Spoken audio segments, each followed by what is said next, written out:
Hello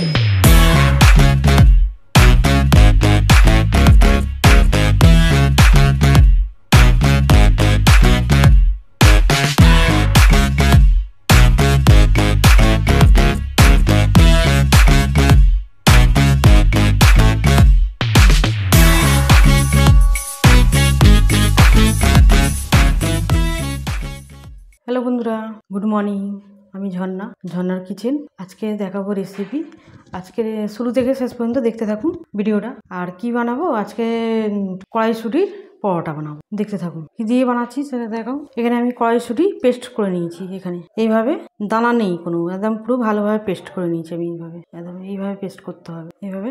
আর এখানে ময়দাটা আমি মেখে নিয়েছি, ময়দা নিয়েছি 2 কাপের মতো।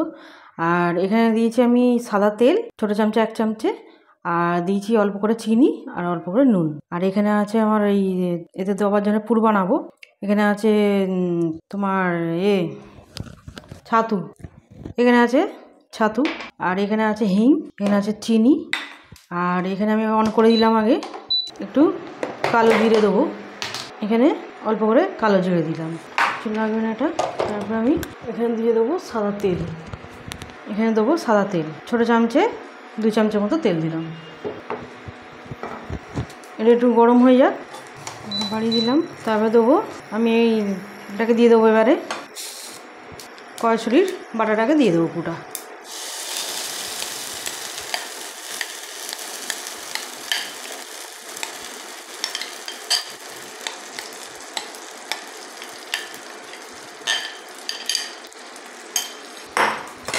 এবারে আমি এটাকে ভালো করে নাড়বো।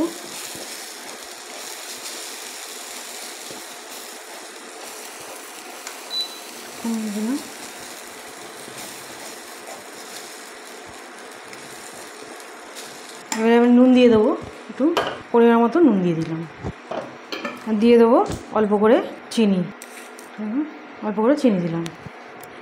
এবারে এটাকে নাড়তে থাকবো। পানিটা টেনে নিয়েছে, একটু পানি পানি ভাব ছিল, সেটা একটু শুকিয়ে গেছে, এইভাবে শুকনো শুকনো হয়ে গেছে। এবার আমি এখানে দেবো ছাতু দেবো 1 চামচে 2 চামচে 3 চামচে ছোটো চামচে কিছু দিয়ে দিলাম, 3 চামচে ছাতু ভালো করে মিশিয়ে নেবো। আর একটু দেবো হিং, অল্প করে ওই ছোটো চামচে দিয়ে 1/2 চামচে হিং দিলাম। এবারে ভালো করে মিশিয়ে নেবো আবার। এবারে আমার শুকনো শুকনো হয়ে গেল, ছাতু হিং দিয়ে ভালো করে আমি মিশিয়ে নিয়েছি এইভাবে, এরকম হয়ে গেছে আমার। এবারে এটাকে ঠান্ডা করতে দেবো, ময়দাটাকে একটু মাখা আছে আর একটু ভালো করে মেখে নেবো। এবারে ডো তৈরি করে নেবো, এই সাইজের ডো করলে একটু বড় বড়ই করছি। প্রথমে এইভাবে হাত দিয়ে একটা বাটির মতো করে নেবো, এইভাবে বাটির মতো করে নেবো, এইভাবে বাটির মতো করে এইভাবে। এবারে আমি পুরটাকে দিয়ে দেবো, একটু গরম আছে, এবারে চামচের মতো দিয়ে দিলাম। এবারে এইভাবে টেনে টেনে এইভাবে মুড়ে দেবো, এইভাবে মুড়ে সিল করে এইভাবে একটা হয়ে গেল। এইভাবে আমি সব কটা করে নেবো। পোয়াটা ওই জন্য একটু পুরটাকে বেশি করে দিতে হবে, অনেকটা করেই পুর দিয়েছি আমি। এইভাবে ফের মুখটাকে সিল করে দেবো। এইভাবে আমার সব কটা হয়ে গেল। এবারে আমি এখানে চাটু বসাবো। এবারে আমি এখানে এই তাওয়া নিয়েছি ননস্টিকের, এখানে এবারে অন করে দিচ্ছি। আর এখানে আমি এবারে বেলে নেবো একটা, এইভাবে ময়দা দিয়ে হাত দিয়ে প্রথমে এইভাবে হাত দিয়ে বাড়িয়ে দেবো, তাহলে জিনিসটা চারিদিকে হয়ে যাবে। এইভাবে চারিদিক করে দেবো, কড়াইশুঁটির পুরটা তাহলে চারিদিক হবে।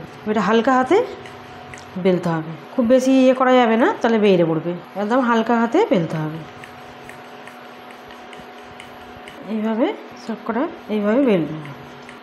এবারে এখানে জোর করে দেবো একটু, চাটু গরম হয়ে গেছে, এবারে আমি এটাকে দিয়ে দেবো। আর একটা এইভাবে আবার বেলে নেবো। এবারে আমি ঘি দিয়ে এটাকে ভাজবো। ঘি নেবো, অল্প করে ঘি দেবো, ওপরে উল্টে দেবো, এইভাবে ঘি দিয়ে উল্টে পাল্টে এইভাবে ভেজে নেবো। কত সময় ফুলছে, একটা হয়ে গেল, আবার একটা এইভাবে দিয়ে দেবো, আর একটা হয়ে গেল। পরোটা এবারে বন্ধ করে দিলাম। এবারে আমার পরোটা রেডি, কড়াইশুঁটির পরোটা রেডি। আমার যদি রেসিপি ভালো লাগে বন্ধুদের সাথে শেয়ার করবেন, লাইক করবেন আর সাবস্ক্রাইব করবেন।